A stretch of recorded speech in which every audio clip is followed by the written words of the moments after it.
Vanakkam. That's hello in Tamil, one of the languages that is spoken in India, and it's special because today my guest is from India. So yeah, that's something that you can learn from the show. I'll give you a little hint, right? Usually, whatever language I start the show in, you probably know that the guest is probably from that country. I mean, if it's in English, then of course I'm sorry I can't help you there, but that's a little hint. All right. So anyway, today it is episode 33 of the Product Uncensored show, and I'm your host, Colin Bell. Now, if you are new here, as usual, there are just some things that I like to tell you about the show. And the first one is that, hey, if you're watching this video, I would really, really appreciate it if you could like the video. And of course, while you're liking the video, also click on subscribe and click that bell notification icon. Here's another hint for all the videos that you like, do that as well, because it helps people like us get discovered a little bit more. And also then you can share it with your friends. And also the other thing is that we are on all major podcasting platforms. It's going to show up here. Yeah, I think here. So I'm sorry. I really suck at this. Anyway, so enough of that. Let's get down to introducing today's guest, right? His parody videos poking fun at product managers and presenters in general have been exploding all over LinkedIn. It has garnered north of 10,000 reactions for some of his videos already.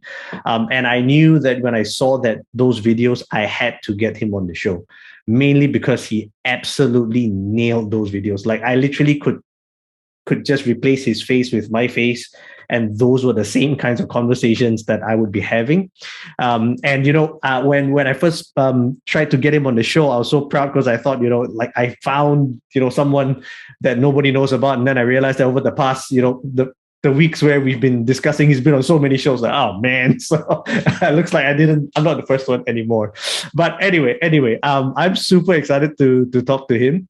And in his day job, he's a product manager at Superops.ai, and he also has his side hustle where he's the founder and chief meme officer at Supermeme.ai. Please welcome to the show, Sanjeev NC. Welcome to the show, Sanjeev. Welcome, Colin. Thank you. Thank you so much for that kind introduction. I'm super excited to be here. Yeah, I mean, let's go back to what I was just saying when I was introducing you on the show, right? It is, I saw the video about what, product managers say, and literally like almost every single one is like, oh, shoot. I say almost every single one of those things. So yeah, I'll leave the link down to that video, that specific video, because I just thought it was incredibly hilarious, right? When somebody literally is just feels like he's memeing you exactly, that's exactly how I felt. So maybe, Sanjeev, before we get down to all the questions and everything, maybe you can just introduce yourself to our viewers and listeners, give us the 5-minute elevator pitch of, who you are. Awesome. So I'm Sanjeev, a product manager at Superops.ai. So I started my career in support and then moved into sales for a bit and then moved into product marketing and now a product manager. And while it might look like a very planned move, thinking back, all of that was accidental, but I'm very grateful that I took this path into product management because the kind of context I had in each and every job is really helpful. And that is on the main job. But on the side, I'm also building Supermeme.ai, which is an AI meme generator for marketing teams. And what we realize is that a lot of people want to create memes, but then the skill itself is pretty niche. So we want to help serious meme creators help them out by creating memes. And yeah, so I'm from Chennai. I love the city. I've had a chance to travel to many places in the world to talk about product management, talk about IT service management. But I think somewhere I always want to come back home. So I'm glad that I get to do this while being in Chennai. And thanks to the internet, I'm also able to connect with so many people like you, Colin, around the world. So yeah, that's me. Okay, thank you so much for that. And you get like 200,000 points for keeping it elevator pitch short. Yeah, because some of the guests on the show they don't, but I'm not going to name names. But yeah, no, because when you said 5-minute elevator pitch, I'm like, okay, I'm never going to survive in an elevator for 5 minutes. Like I'm always looking to get out because I hate crowded spaces and I generally hate crowd. I'm like, okay, if I'm stuck in an elevator for 5 minutes, it's not cool. Okay, but that's the irony, right? You live in Chennai and you Yes. that place is crowded, right? So for a guy who doesn't like crowds, you're stuck right in the middle of it. Yeah. Oh yeah. Yeah. Interestingly, my first job was at a bank. I used to work for Standard Chartered Bank, and Oh nice. I was part of the IT operations. And so we had a center here in Malaysia, and the other Mm-hmm. office was actually in Chennai. So I was actually supposed to fly to Chennai one of those years because at one point in time I was doing mainframe administration. Yeah, I'm kind of giving away, Mm-hmm. how old I am. But yeah, I was supposed to go to Chennai and help the team there. And unfortunately, at the last minute, the entire uh organization had a travel ban. So I was like, yeah, I okay. had all the documents done. I was supposed to fly the next week, and then my CEO comes back. Oh, I'm sorry, Colin. So that's fair. yeah, because otherwise, I could have, reminisced with you about, good Chennai food, and things like that. Because everywhere I go, I yeah. I'll try the I food. can I can do that for Malaysia. I've been to Malaysia, and I can tell you that you'll find. I mean, I felt at home because there's a lot of Tamil people, a lot of Tamil food, so it was amazing. But yeah, I think it's a pity that you couldn't come down there. We would exchange conversation about which dosa is better, which sambar is better, the Malaysian one or the Chennai one. Oh yes, yes. All right, all right. We're gonna have to talk about this another time. Maybe one day I'll start a food channel, and then we'll Oh talk yeah. about, comparing Indian food in Malaysia versus like Indian food in India. So like, yeah, fantastic. So we talked. You started by talking about a little bit about your progression into product management. But actually, it's not to say that your roles. Oh, sorry. Let me pull it back. Sorry, I always get ahead of myself. So let me pull it back. You're currently a product manager at Superops.ai, but actually, you have experience with product marketing, and you are sort of like a product evangelist at Freshworks. Before that, was that actually the precursor of how you wanted to go into product management? How did you get into product management? I guess that would be the main question.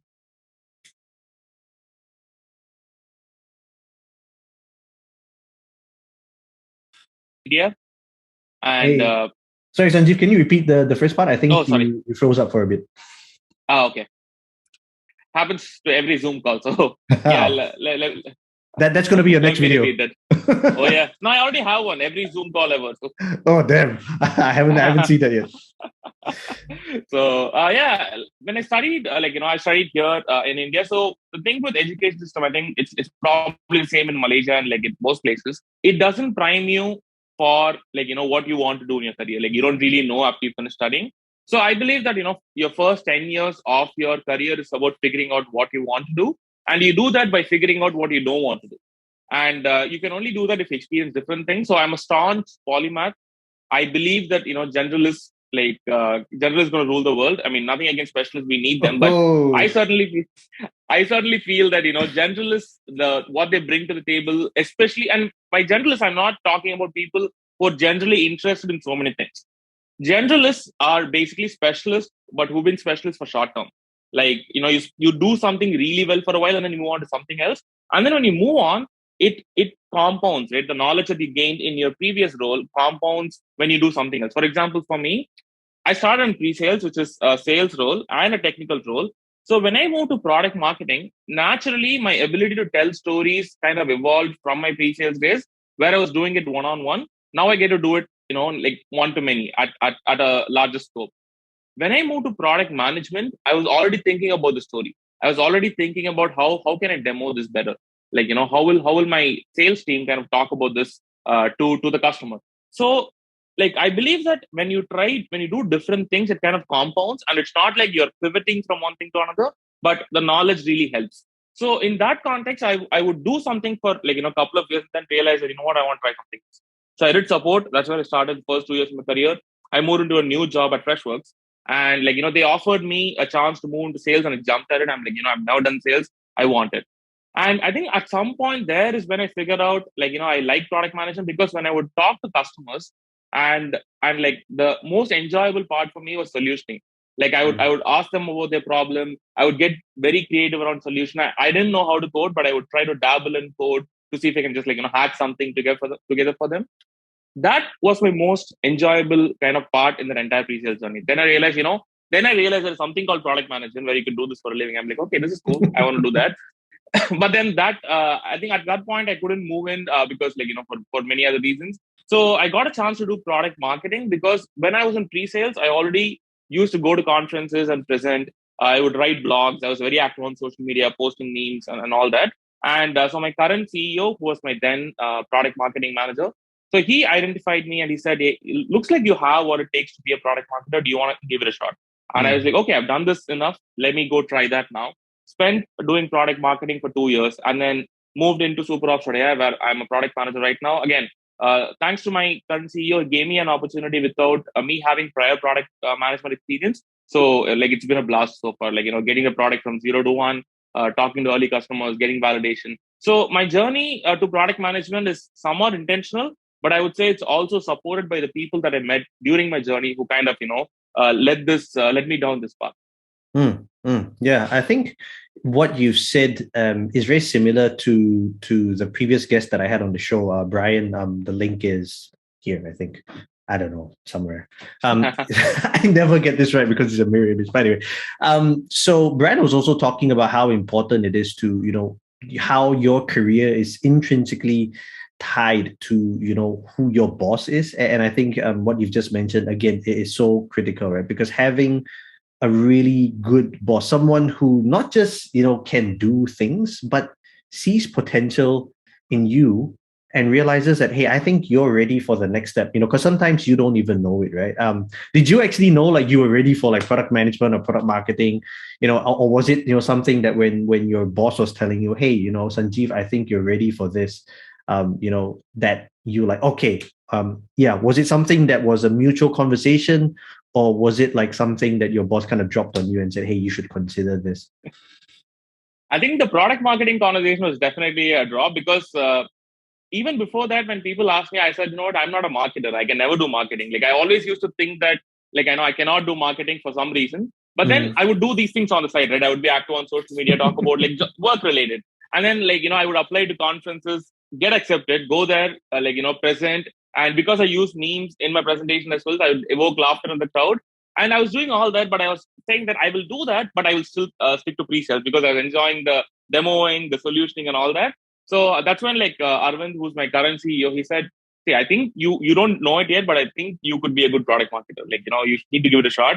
And that's when I took him seriously because Arvind is also the kind of person who I was kind of following. So he started in pre-sales, then moved into product marketing. Then now he's a CEO. So his path is something I wanted to follow. So I said, okay, if Arvind is telling me, I'm going to do that. That's when I gave it a shot. Product management, I somehow felt this is it. I somehow knew that even when I went to product management, product marketing, both of us knew that it's a short-term stint.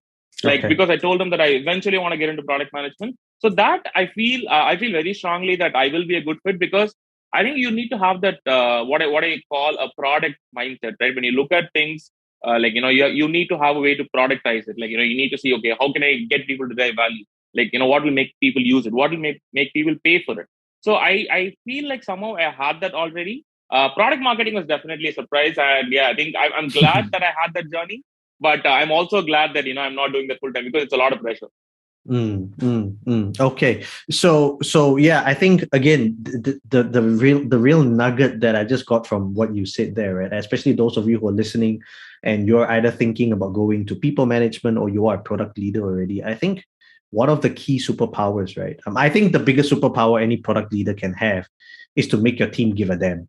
I think if you can do that well, it makes you a really good product leader. But the other one is also that, in the case of how Sanjeev has, gone through this path into product management, I think product leaders, we need to really be able to see potential and be able to say, you know what, you may not know it, but I think you're good enough to do this, or, I think we should work towards this. And because sometimes, for those who are younger in the scene, and I'm not talking about age, I'm just talking about in terms of experience, sometimes they don't know any better. And to have someone guide them to say, hey, maybe you want to try this.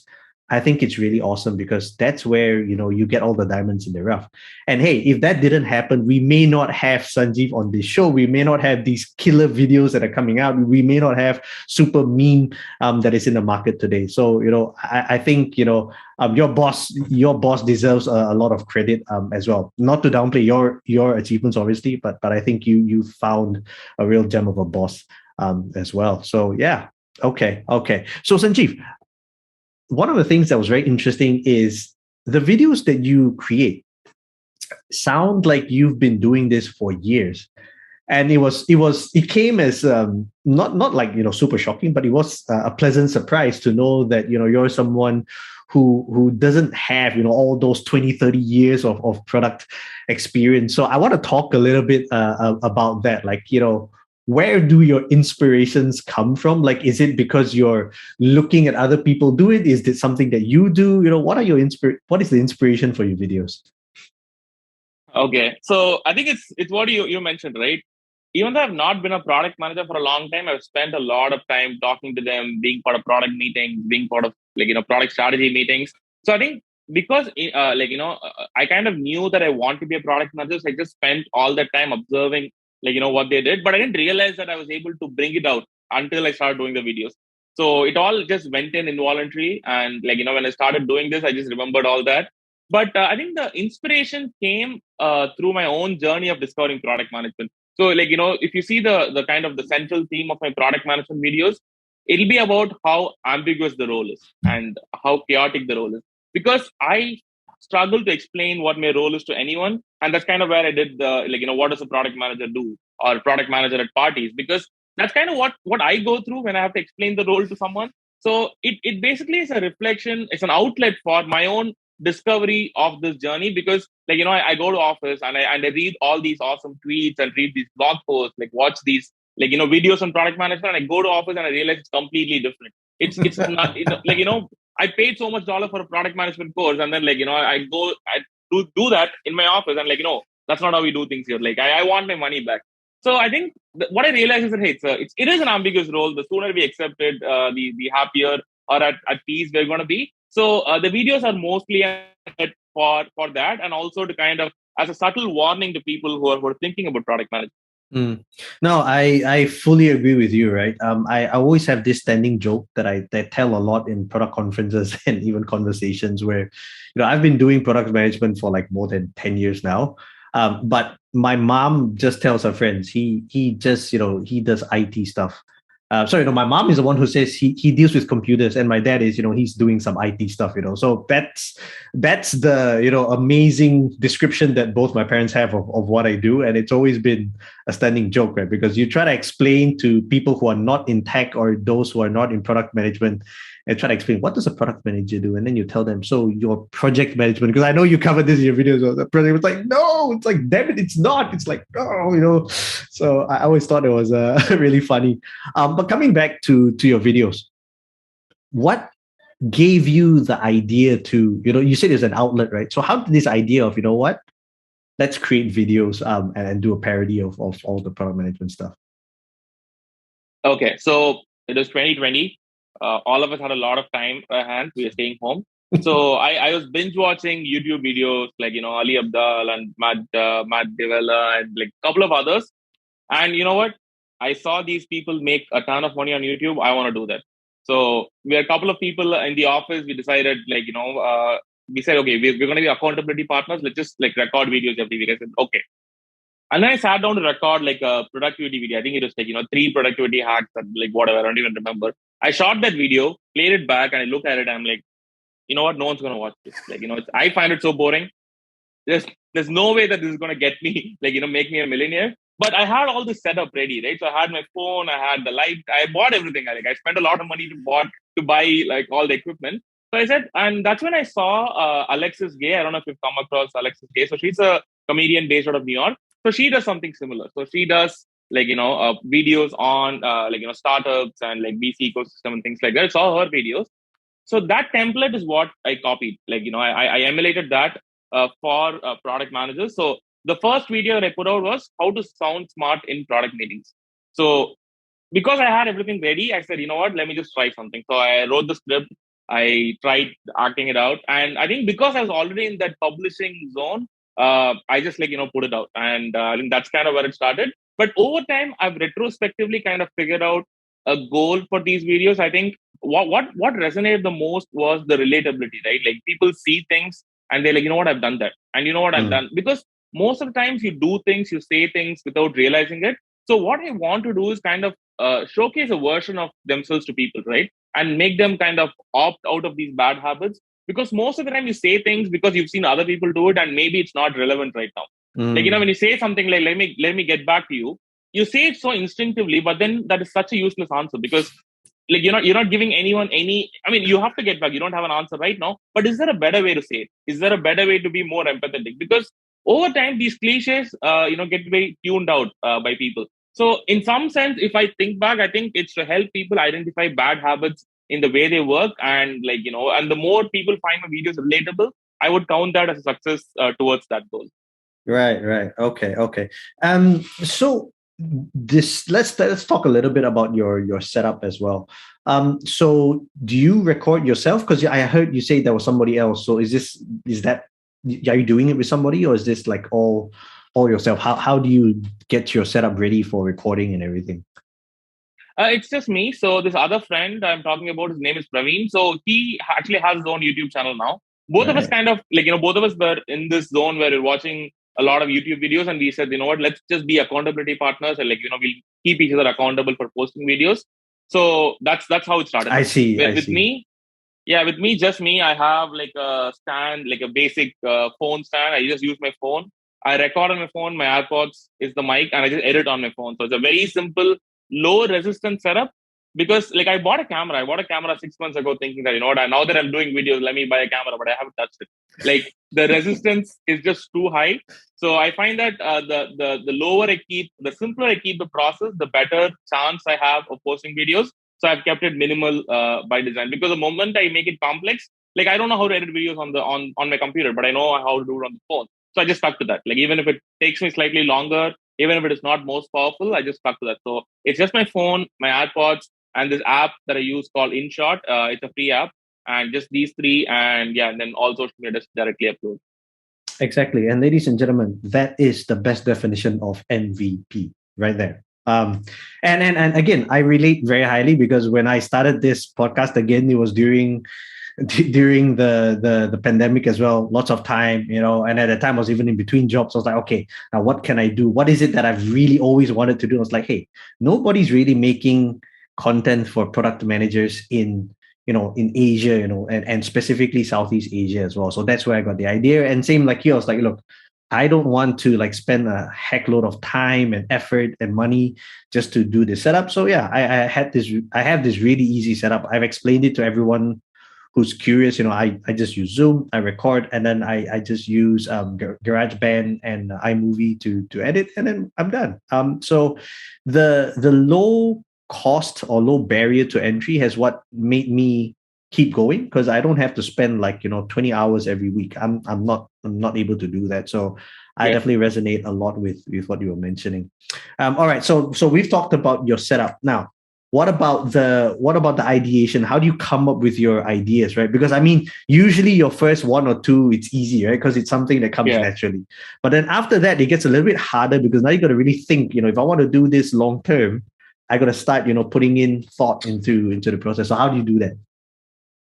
Okay, so once you start getting into the zone, you'll start looking at everything with, can I make fun of this? It's kind of like that stand-up comic zone. So, and I mean, I shouldn't be saying this, but usually happens. Most of my ideas come from office meetings. When I'm sitting in the office observing people, and I take out my phone and I make a note of it. So they think I'm making a note of some idea or some discussion. I'm like, okay, how to sound like a designer in design meetings, or how to talk to an engineer as a product manager, some random thing. But I mean, it comes from good intent, right? Because what I find is a lot of this can be generalized. So the biggest surprise to me during the video journey was, I've only worked at two organizations, Mm. but the fact that I'm able to come up with things that are relatable talks a lot about how similar the tech ecosystem is, right? Everything that we know that we do here in India, I'm able to relate with someone who's probably doing that in London or in US or in Malaysia, right? So I think that made me happy. That encourages me to do more. So that kind of shows how similar we all are, and that is an opportunity for me to educate everyone, right? Like where okay, if I see a bad habit that we are doing, chances are someone else is doing it somewhere else, and that's an opportunity for me to go talk about that. So I have a backlog of I don't know about 50 video ideas that I have. I have to go through them and but I mean I'm never going to be short of ideas. I can tell you that. Okay. As long as I'm working, as long as I'm part of office meetings, I'm never going to be short of ideas. Nice. So now, does that make your colleagues and your peers a bit more careful around? It's like, oh, I've got a meeting with Sanjeev. I got to watch what I say now. I hope not, but then obviously the reference kind of goes around, right? Like people just keep saying that, oh, don't make a video about this now. But yeah, I think one thing that I've kind of tried to hide well is you'll never be able to figure out like where the idea came from. So Okay. you'll never be able to trace it back to, okay, it looks like he got this idea from, or he's making fun of this person, because I generalize it and I just make it hazy so that you'll never be able to trace it back.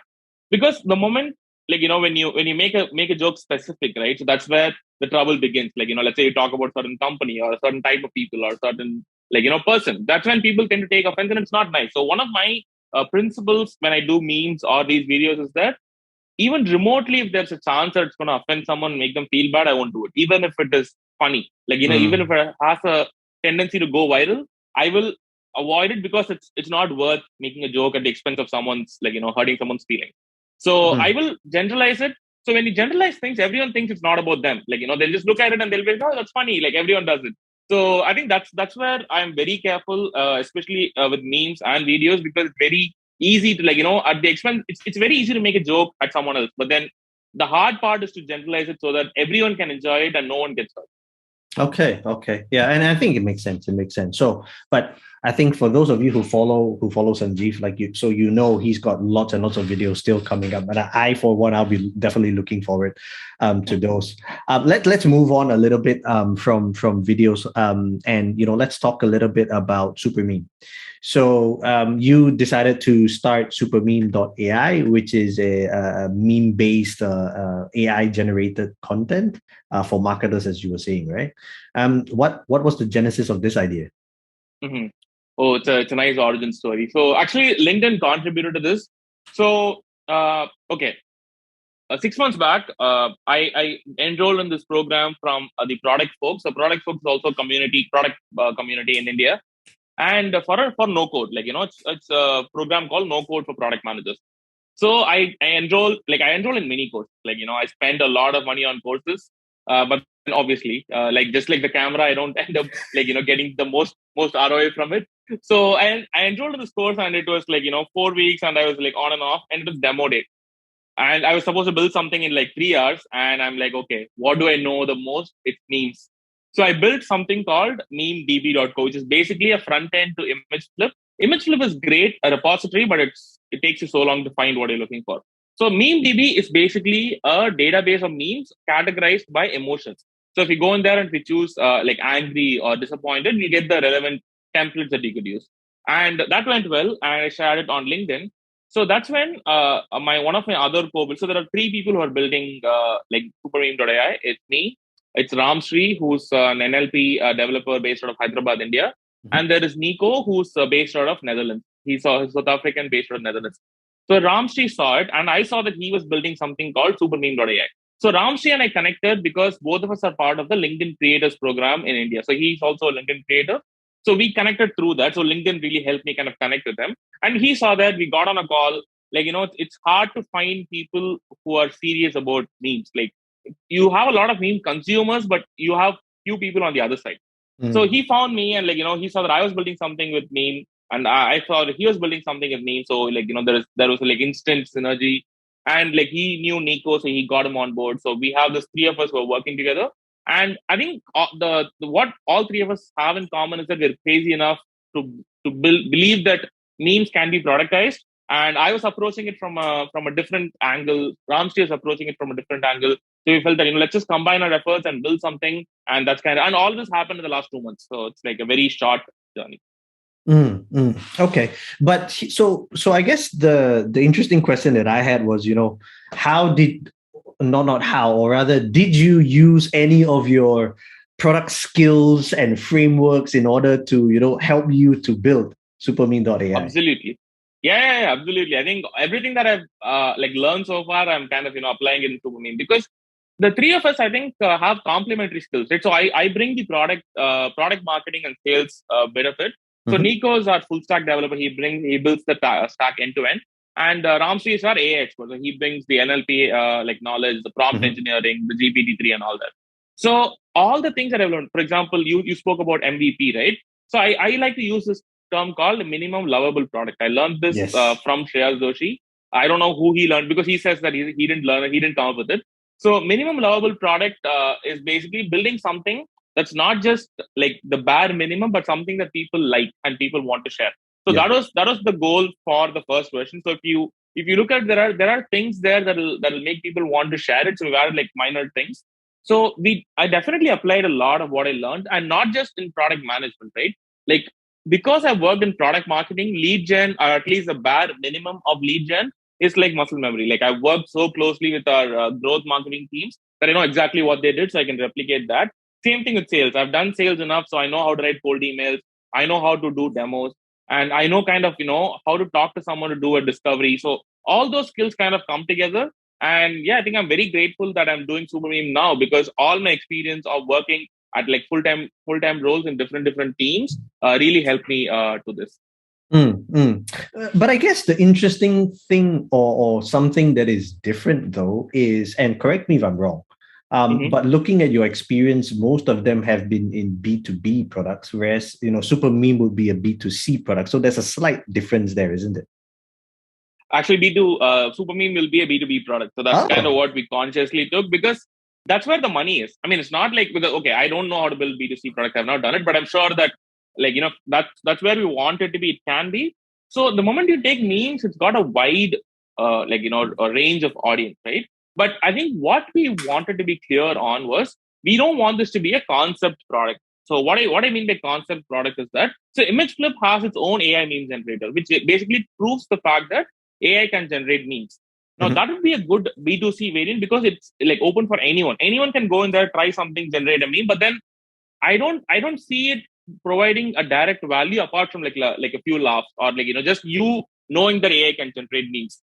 For Super Meme, we are very clear that we want it to be a value product. So we want, obviously, we're doing this. I mean, like, we want to generate a lot of revenue and see where it goes, which means that we have to target a group of audience who can pay. And for us, we identified B2B marketers. So we are very specific. I would say marketers, they may not be B2B marketers, but we saw a small group of people who are already using memes to promote either their personal brand or their professional brand, the company brand. Now that's who we want to target. So, like, at least to start with, we want to be a B2B focused company, and even more focused on B2B marketers, even though there are other use cases, right? For example, anyone in the company can use it to promote their own personal brand. It's Sure. always cool when you promote things with memes, right? And I'm Yeah. sure that there are many like consumer applications as well. People can use it to grow their social media handle or whatever. But we want to focus on marketers. And let's say if anyone else is going to use it, let them use it. But at least we want to keep our focus clear. If we can solve a problem for this cohort, I think we'll get to a point where we can start generating revenue and get that product market fit. So until then, it will be a B2B focused product. Man, I have to say I'm super impressed. So because I think even in you just explaining about Super Meme and what it does and the focus on B2B, that's another huge nugget there as well. And this goes out, I think, to product folks who are listening or viewing, and you are in a very small startup or early stage startup, right? The common mistake, and I know this because I've done it myself, so I speak from experience, is that the temptation is to be everything to everyone. Like what Sanjeev just mentioned, right? Memes can be used by B2C people, by B2B people, companies, individuals. It can go both ways. The problem is that when you try to do it both ways, you're pretty much burning your candle at both ends, and you're the one stuck in the middle. And eventually, you're gonna die out of being too exhausted trying to fit it to either side, because both sides have slight differences. Nuances are something that is really underrated, especially in product management. And I think That's something that I think, Sanjeev, when you brought up, just really clicked as I got to make a point about this. So yeah. Yeah, and again, I can see all these product management principles and thought process coming into how you're actually doing this with Supermeme. And follow-up question here would be then, so you've got a full-time job at Superops as a product manager, and we already know product management is not exactly a walk in the park. It's not a your typical 9 to 5 job. You're creating parody videos of of what product managers do, and you are also doing Supermeme at the side. How on earth do you find time to do this? Okay, so I mean, it's hard, but I think it's also necessary for me because I've kind of been the person who'll easily get bored, right? So with this, what I find is if I'm successful at one place, I kind of draw energy from there to do something else. For example, let's say if I'm having a good day at work, I usually find that I come back home and have the energy to, let's say, record a video or do some super meme work. And let's say if I have a good day at super meme where I find someone shared one of our memes or something happens, that energy really drives me to do well at work. But at a philosophical level, I think there's a symbiotic relationship between everything I do because it kind of helps. But at an execution level, you have to compartmentalize. I think that's kind of what I'm learning. So what I do is I have strict principles to make sure that I am kind of focused on different things. So like at work, I try to get to work at 9 a.m. So I get that uninterrupted chunk of time from 9 to 11, where I do most of my the product management strategic work. And from there, most of it is collaboration, working with engineers, designers, sales teams. And like I leave at 5 and that's it. That is my chunk. If I do my job well there, I think I can find enough leverage to kind of move things there. And once I come back, I know that most of my 6 to 10 in the evenings and 6 a.m. to 8 a.m. in the morning is usually my side project time. I work on Supermeme, I work on like the videos, I try to obviously spend time on Twitter, learn something or any of those things. So the compartmentalization really helps. Obviously there are times where you have to do something I had to for work during the evenings and the reverse. So one thing that also helped me is that our team and our founders are very supportive of people pursuing side projects. So it's not if I need to do something quickly at work, it's not like it's taboo or it's not it's not allowed. So that really helps where the team really understands. So that's quite flexible that way. But I think at least within your head, you just have to make sure that you're not taking on too many things and you're dropping the ball. So I think if you're able to do that well, then juggling is not it's not very hard, especially if you want to do so many. Because I realize that I think once you're kind of 10 years into your job, you realize that okay, you know what, your time is running out and you want to do something to make a mark for yourself, right? So I think that's kind of where I'm starting these different journeys, be it like the videos, be it like super meme or be it like a social media. And I have plans to let's say do I want to write a book or I want to start actual YouTube channel where I am talking about a lot more than just like a short. So I want to do these so many things and I understand that time will be my biggest challenge. So that is acknowledged and accepted. So it's not going to be used as an excuse to say, okay, because I have a full-time job, I can't do many things. The goal is to say, I have a full-time job, but I still have to do these many things. Now, how can I get it done? I think when you look at them as constraints and not as roadblocks, you will figure out a way to make it happen. Very nice. And so, do you think? And this is it's a very curious question for me, right? Because you were saying that okay, you do your 9 to 5, and then you come home, you've got your 6 to 10, and then the next day it's 6 to 8, where you've got like these 3 blocks of time where you can juggle around with what you need to do. Do you think that when COVID is finally over, these things would change? Because I don't know, is it because you have more time now that COVID, you're staying home more, that you can do this, or by nature that has always been your what's the word, your cycle, or that's how you do it? Do you foresee this changing if COVID goes away and everyone starts going out again, traveling again? Because you were previously traveling out of the country to do presentations as well. I'm assuming that hasn't been happening. So if that changes, how's that going to impact what you're doing now? Yeah, I think it already has, because we started going back to office. So okay. I've been going to office for the past 6 months. So I think you can still find ways around it. So I'll tell you a secret. I haven't been making new videos for the past 3 months. I've only been reposting old ones just because my audience have increased, so it makes it look like new videos. But then, so one thing that that kind of, I have my sight on is my end goal. Like, I should make progress. So I want to grow LinkedIn. Like, I want to keep growing LinkedIn audience. I found a way to kind of repost. And the video that I made about things product managers say is actually a mix of every other video that I've done. So that's a new video, but then I didn't have to record it. So like I keep finding ways to kind of, get me through my low days, but I know that I can still figure out a routine. But I think in a way, if you're even when you go back, as long as you're clear on your priorities. For example, if like I can't be doing the side projects and have a very active social life. I have to give up on one. So that's a choice that I make. Like I can say that for 6 months I'm not going to have an active social life, where I will default to no for every social interaction. So if I really have to go out, then that'll be an exception. Whereas let's say 6 months down the line, I build enough pipeline, I can automate a lot of it. I can say, okay, I have enough videos now. I can automate most of it so that I can now go back to doing some other things. Or let's say if I have capital, if I have some money, I can also hire like freelancers. I can spend some money to solve. So there are ways to kind of get around it, provided on the resource that you have. Right now, time is my most valuable resource, followed by money. So if I have to use money to save time, I will. But I have to get a lot of money for that. So I mean, the point being, like, let's say COVID is new. Yes, we have more time. Yes, it is helpful. But if let's say you find time shrinking, there are ways to expand it. So one path that I'm actively exploring is, can I take some freelancing help to free up some of my time so that I can do other things while the momentum is still going. So the thing that we have to focus on is you have your end goal clear and get there despite everything else. So that's a mindset shift that I personally went through. It's not about work from home. It's not about like having a lot of time. It's not about a good camera. It's not about a setup. It's just that you just have to find a way despite all that. Nice. And you said something that really piqued my interest, right? So you were saying, talking about your end goals. So now you've got your job, you've got Supermeme, and you've got these videos. What's the end goal, Sanjeev? Okay.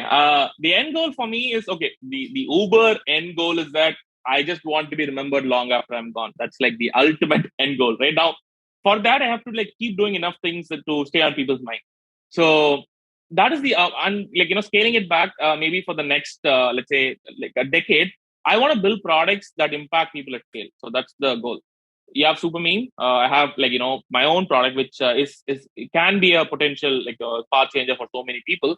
And I also want to explore other paths where I could do that. So, and everything else is a supplement to that. For example, the videos will help me build audience through which they become a distribution channel for the products that I want to build, right? Let's say if I write a book, start a YouTube video channel. So I think I'm looking at all that as a way to reach more people. But I feel like at least for the next decade, I want to experiment by building a lot of products, like micro products, like micro SaaS, because there are so many niche problems to solve that can impact so many people. But I think right now the gaps that I have is that I can't design, I can't code, which is also something I'm trying to figure out if I can, like with all these no code tools and with all these so many things are there.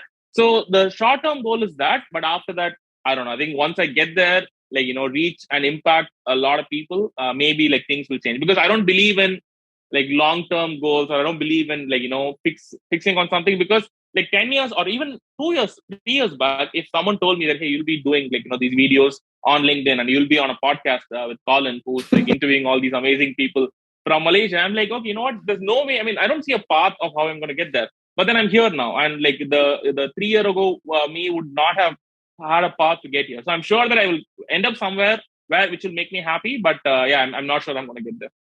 For sure. I think that's very prudent, right? It's almost like product roadmaps, right? You put it there exactly, because it's something that guides your thoughts, and it's the yes. What I always tell my teams, right? You always put a straw man there so that people can argue against it. There's a baseline there. It doesn't mean that is set in stone, right? And I think that's where sorry, I'm just pulling this back to product management. Some people, they argue and debate about our product roadmaps did, the long-lived product roadmaps. I think it's to me personally, I think it's a slightly wrong conversation, right? It's how do you hold product roadmaps within your team and within yourself? If you're using it as just a way to guide, you would have no problems changing it, right? Why are we changing? What do we want to achieve? What has changed? What variables are making us make this decision? And we're fine.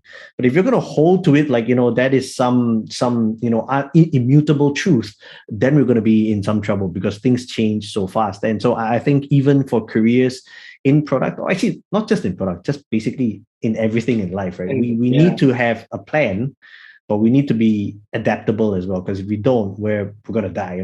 The whole reason of why humans have succeeded for so long is that we adapt to our environment. And exactly, and especially in tech, because things are changing so fast. Like, like 2 years ago, like what is Web3, what is NFT, what is like no no. And look, I'm not an expert, because things are like there are so many people talking about. I'm like, what? Someone go figure it out and tell me, because I'm not gonna spend time understanding all this. But I'm just saying, right?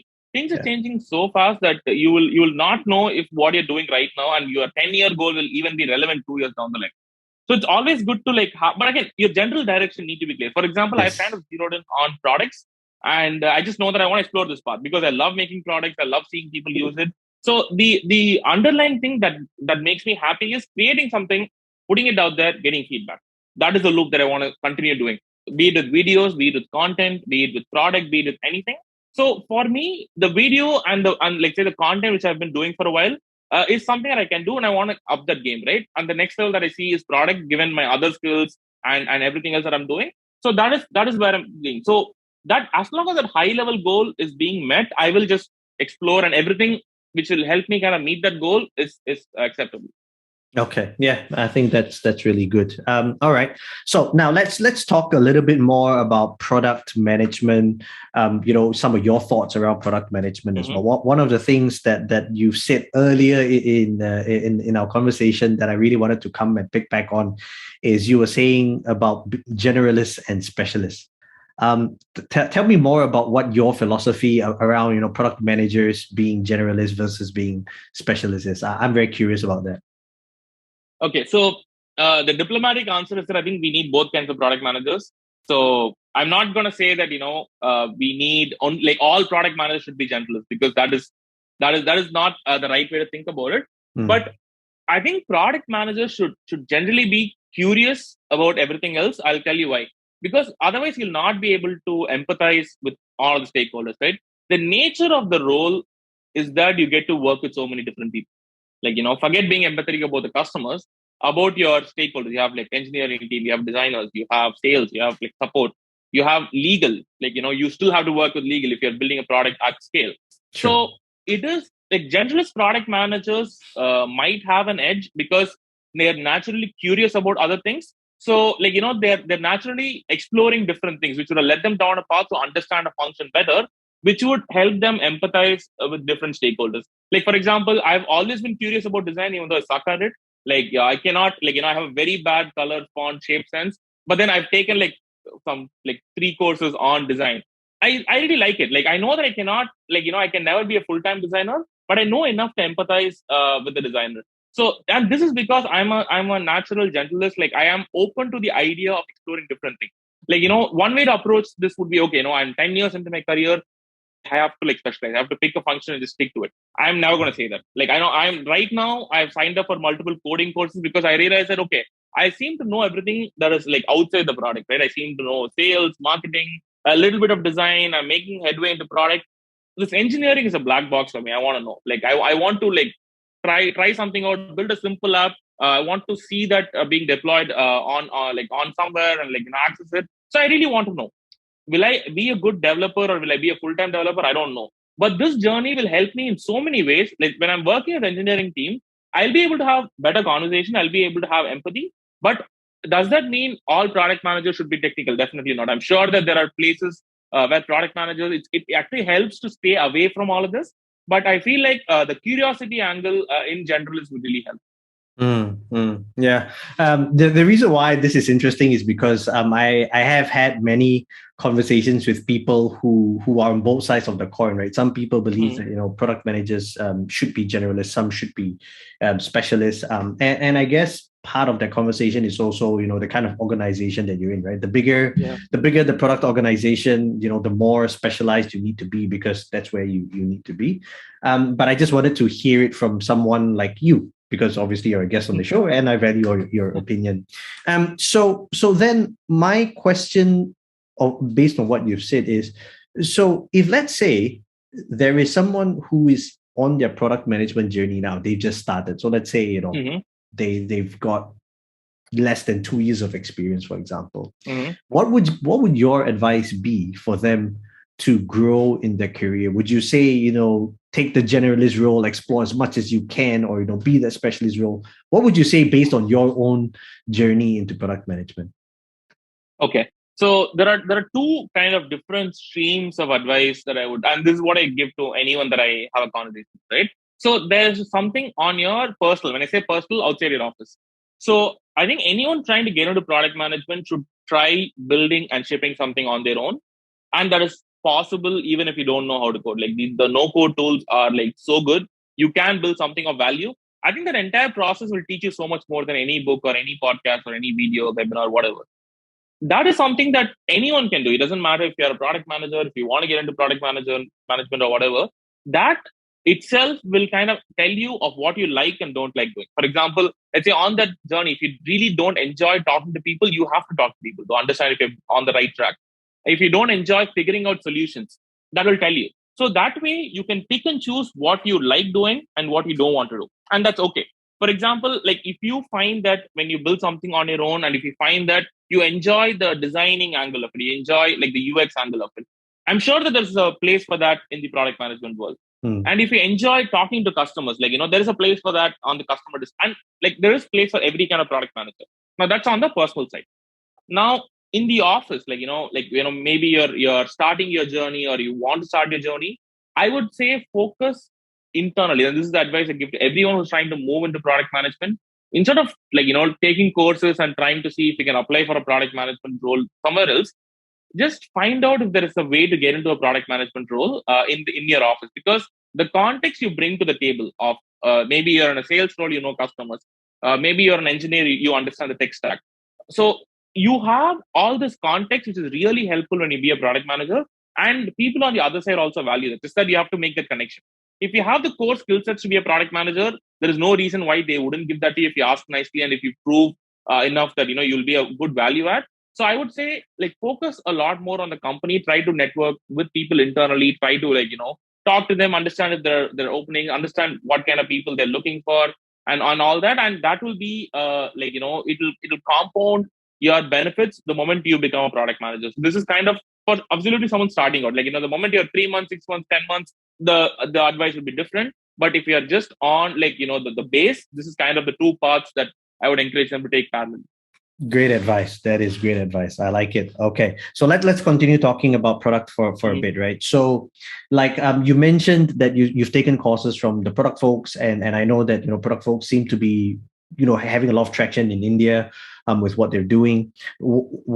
Can you give me an idea of what the product management scene is like in India? Because I'm very curious to know. You're the first guest on the show that's actually based out of India. So that's why I'm actually very curious. I mean, I've had guests who are from India, but mainly they're no longer based out of India. So as for someone who's in there, I really would like to know, what's the product management scene like in India now? It is exploding. I mean, it is crazy, because I'll tell you why. The amount of product companies that have come up in India, they've increased exponentially, right? Which means that there is so much potential for product talent. There is so much potential for anyone to get, especially the people who are just coming out of their education right now. It's almost a natural path leading them into product companies. So the product scene is amazing, and more specifically, product management has this what's the right way to put it? Has a desirability factor around it. Like everyone wants to be a product manager. So I'm not sure if it's a good thing or a bad thing, but the thing about being a product manager is seems to be the destination.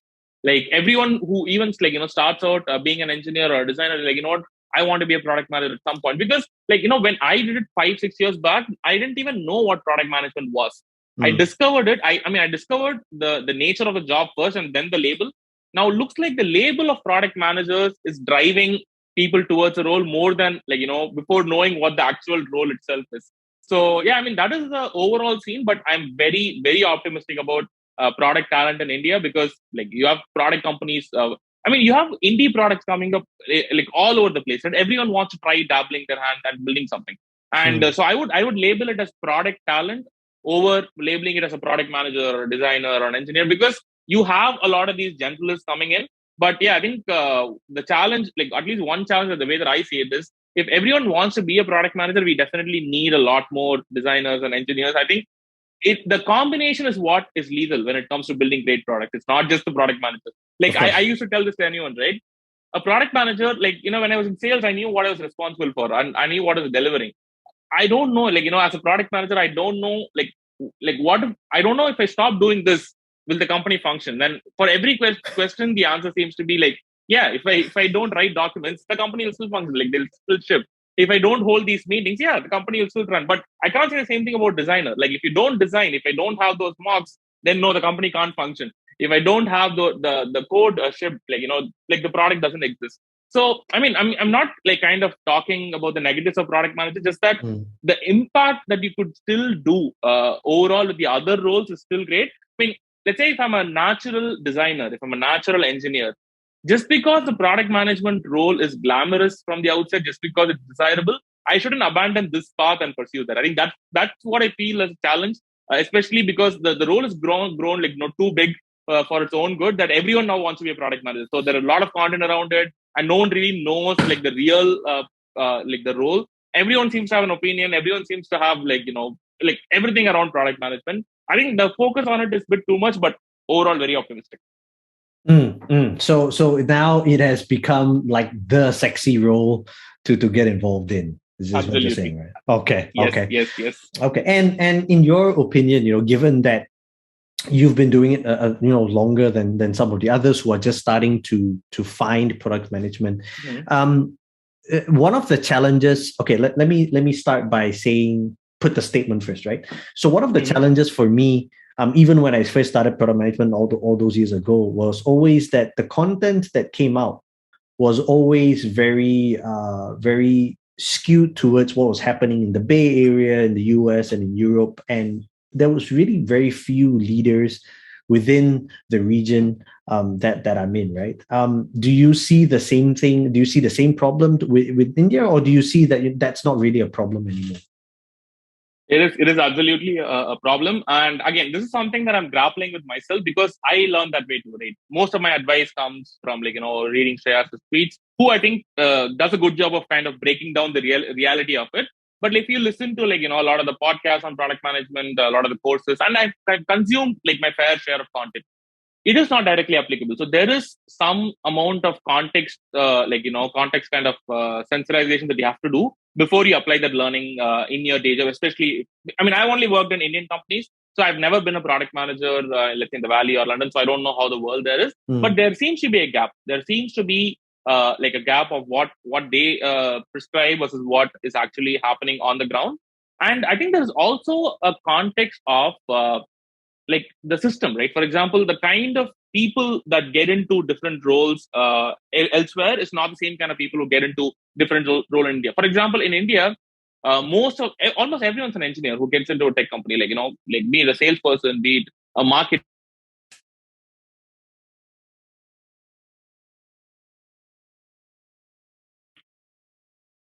Did I break up for a Just bit? for a bit, yes, just for a bit. Okay, I stopped talking just to be cautious. Okay, Yeah, okay. Can you yeah, just yeah. So repeat that? Yeah. yeah. No, I was saying that everyone's an engineer, most in most places in India, right? So by that, what I mean is by education, everyone's similar, and then they grow into different roles. So like you cannot have the same level of, let's say, advice that you would give to a product managers working with designers, engineers, and salespeople in the US here, because the core DNA is different.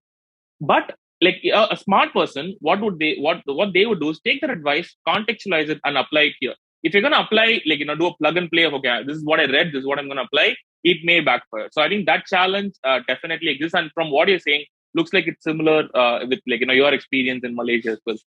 Yeah, I think it's not just in Malaysia though, because like for even for me, like I'm part of a wider group, product management group that's within the region. So it encompasses like Singapore, Indonesia, Thailand, Mm, and I think even for the other guests on my show from these countries, they also echo the same thing where there is this slight disconnect. Okay, sorry, I don't think it's a slight disconnect. I think it's just a different application of how yes. they do product. And so, yeah, I think, another nugget here, just to pull it out from what, Sanjeev and I have just been talking about, there's a lot of great advice out there on the internet, on, articles, videos, courses, but not every one of them you can just directly take and apply and just slap it on and it's going to work. And there's a lot of contextualization that needs to happen. There's a lot of understanding of nuance, right? So then I guess, Sanjeev, Colin, sure. Before we move on, I have a question for you, and I'm curious now because this is relevant to the topic that we discussed. Sure. Okay. Product managers, should have authority while leading. So, what do you think about the statement? Right now, we're leading through influence, but I think we should lead through authority. What do you think? That's a really interesting question because, and of course, I'm going to give you I'm going to throw back one of your videos back at you, right? The answer is always going to be, it depends, right?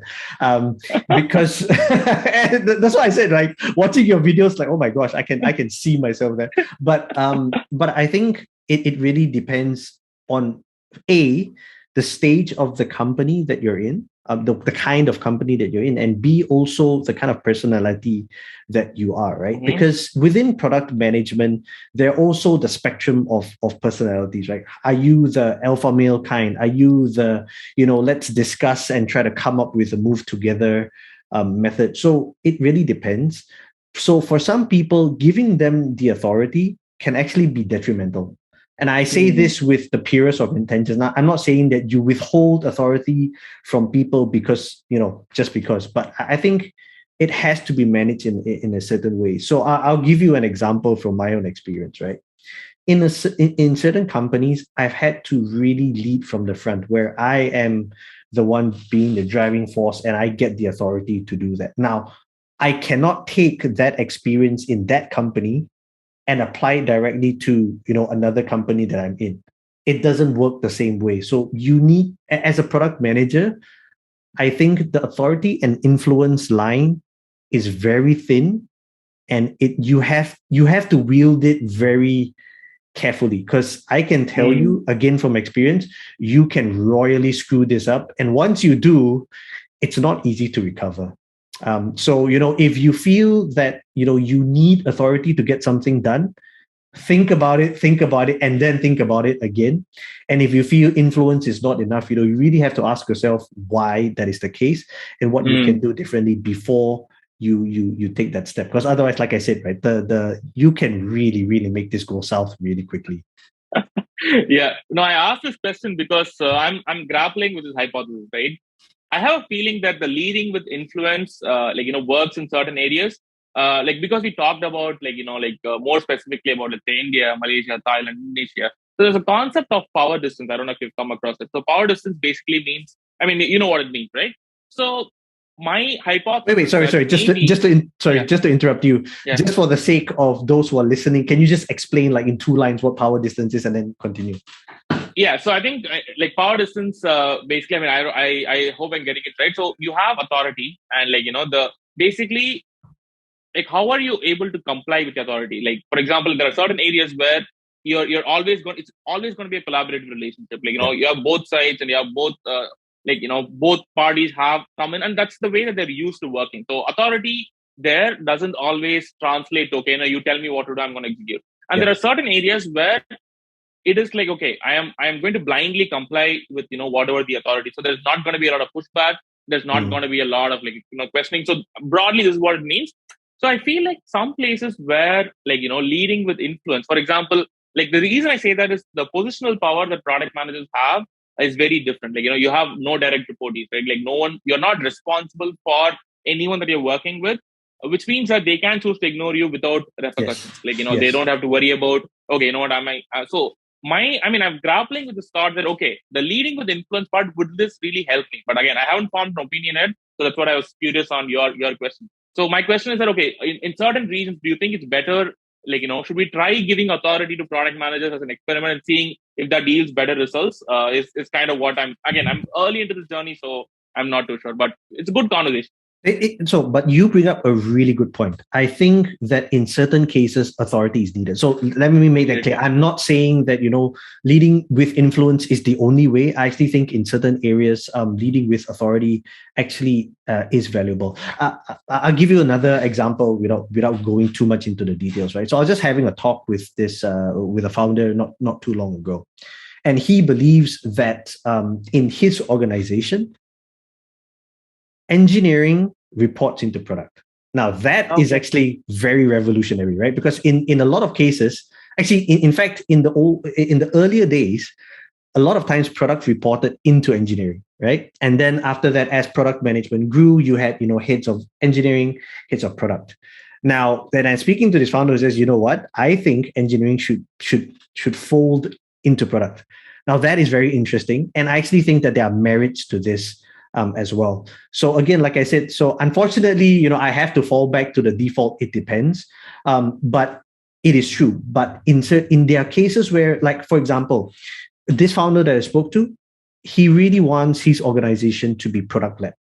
And I think that if that is really the goal and you really want to see this work, I actually think that this makes sense. Now, does it mean that the product leader then makes all the decisions for engineering? No. It just means that your technical decisions, your engineering decisions needs to have a value that you're going to be delivering from a product perspective. And I think that's where it really comes into play. But if you are in an organization where, product is very mature and everybody understands the value that product brings to the table, I don't think authority is necessary, or rather, in some cases, the authority just makes things more complicated, and the influence there is sufficient. So, it depends on what stage you're at, and also the company. Yeah, I know, right? It's such. It depends. Unfortunately, yeah, but it's a good. Yeah, no. Go ahead. Go on. Sorry. No, go ahead. Yeah, this also happens a lot in Zoom calls. Yeah, I mean, I think it depends right now where we are, but the problem happens when, this is being used in an argument. Let's say when you're trying to explain why authority, is important. No. Product managers always lead with influence. I think that is what I have a problem with. Like you said, in certain cases, you have to be okay with tuning the rules. And I think, I was really interested in what you had to say too. So sorry. I feel like this is a very important question. So I'm gonna just give a few more minutes on this. I'll give an example of how I think in certain cases you kind of need to use the authority a little bit, even though you don't. So I was recently having a conversation with an engineer, right? And we were kind of not exactly agreeing 100% on how to do this, like how do you onboard somebody, and and the thing is, even though I've been able to justify, what are standard industry practices for this particular case and what is the data that's behind it, it makes sense. Sometimes you're not going to always agree, and that's fine. That's normal, right? So in this case, I've actually had to say, you know what? I think I'm going to have to make the decision on this one. And if it fails, you can pin the blame solely on me. So I'm actually I'm not really influencing anymore. I'm sort of taking an authoritative step. And this person doesn't report to me either, right? It's a different function. But I have to sort of put my reputation on the line a little bit, so to speak, to say that, I think we need to move forward. And this is not, agreement by by community. This is really, at the end of the day, I need to own this. And if it means that, I'm going to have to take the blame if, shit goes south, so be it. So I think this could be an example of where usually we're trying to do it by influence. But in certain cases, right, you just have to say, you know what, if this is the way, we can't find a way forward, I'll just have to put my hand in the ring and say, let's do it. Yeah. I think this topic deserves a podcast on its own. But just closing out on your thought, the problem with that is that you can't do it often. There is the moment you put your reputation on the line, there is no psychological safety to fail. And without that, you're treading very carefully.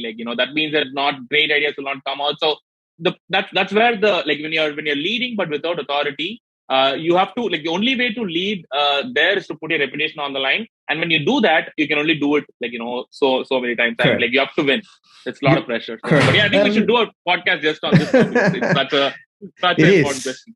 It is. And the thing is that it comes with a lot of trust. And I think you have to build your sort of your resume bank in order to do that, right? I can't do this if I've just joined a company as the first associate product manager and then I tell the engineer, trust me, bro, that's never gonna fly.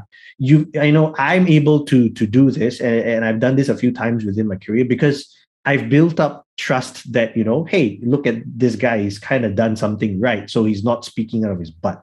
So, there is some leverage that I'm holding. But at the same time, what you said is also true. I cannot do this all the time because that's why I say that the authority part needs to be handled very, very gently. Because if I keep pulling it this way, then people will like, so why am I then having a discussion with you if all you're going to do is always just say, trust me, bro, trust me, bro. It can't work like that all the time. So you have to find different ways of trying to influence. And sometimes when it just doesn't work, then somebody has to draw a line in the sand. And you know what? Somebody has to commit. So, and of course, as we all know, in these cases, usually product management neck goes on the line, and we just have to. It comes with the territory, unfortunately.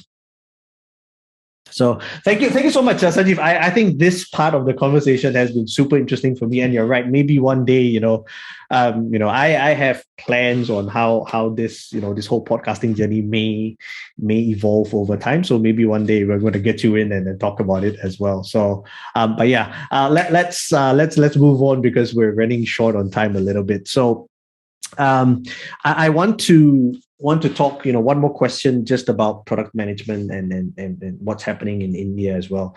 Like, what are your thoughts around, role models and, who are the people that you would look up to in the product management scene? Like, how do you learn from them?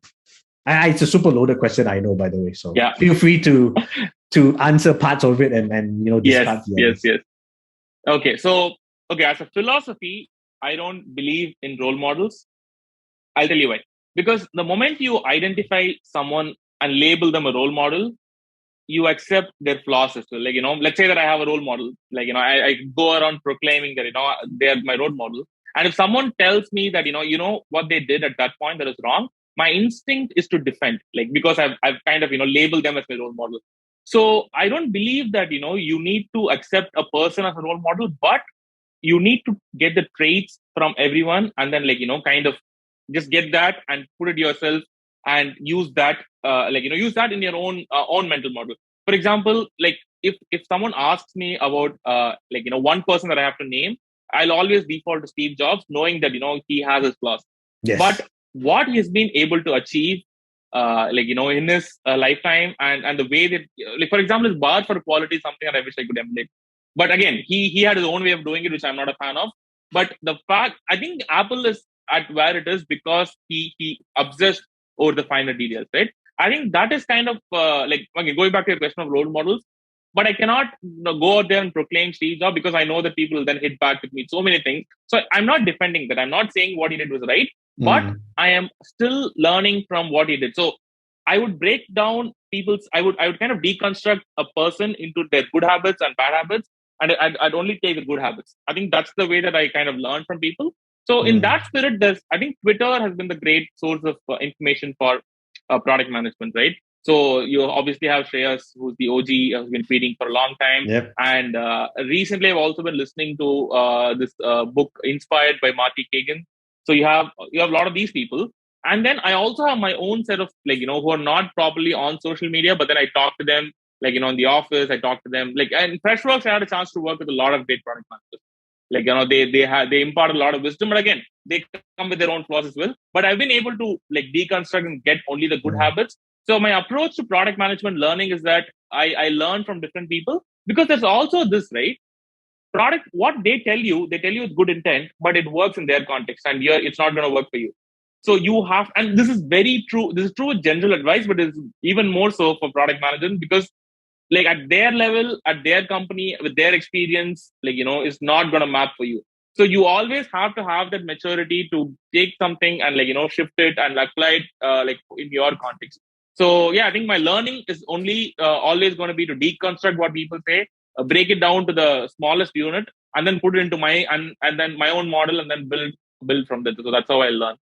Okay, fantastic, fantastic. And just to push it just a little bit more. Are there recommended leaders within the Indian scene for product management that you would think would be good people to read up on, to listen to, specifically within the region? Because I think one of the things I love to do Mhm. is to understand who are the thought leaders within the different scenes. So like in Southeast Asia, I already know a few, but I'm very curious to know, Mhm. like within the Indian scene, of India specifically, like who would be the thought leaders there that you think are worth either reading up on or listening to or watching?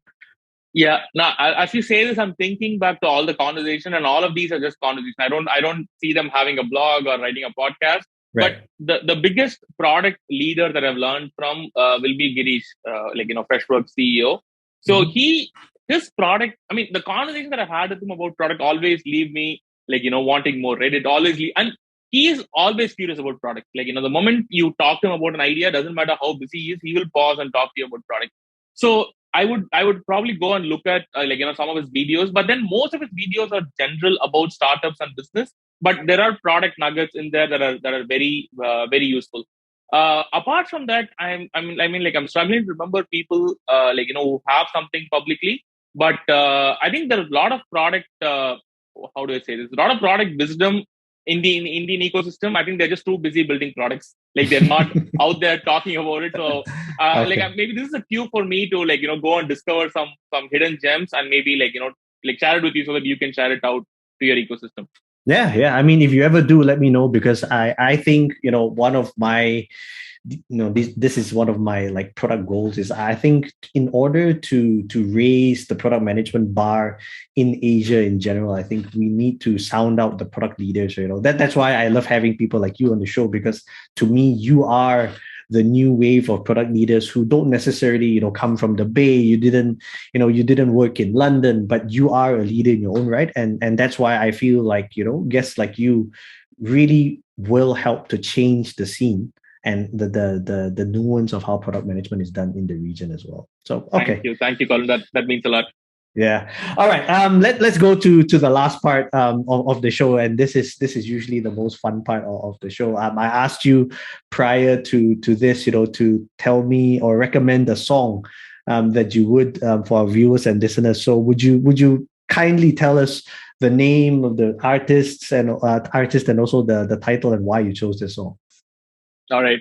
So the song is "The Gambler" by Kenny Rogers. So the history of how I got introduced to this song is I used to play online poker a lot growing up.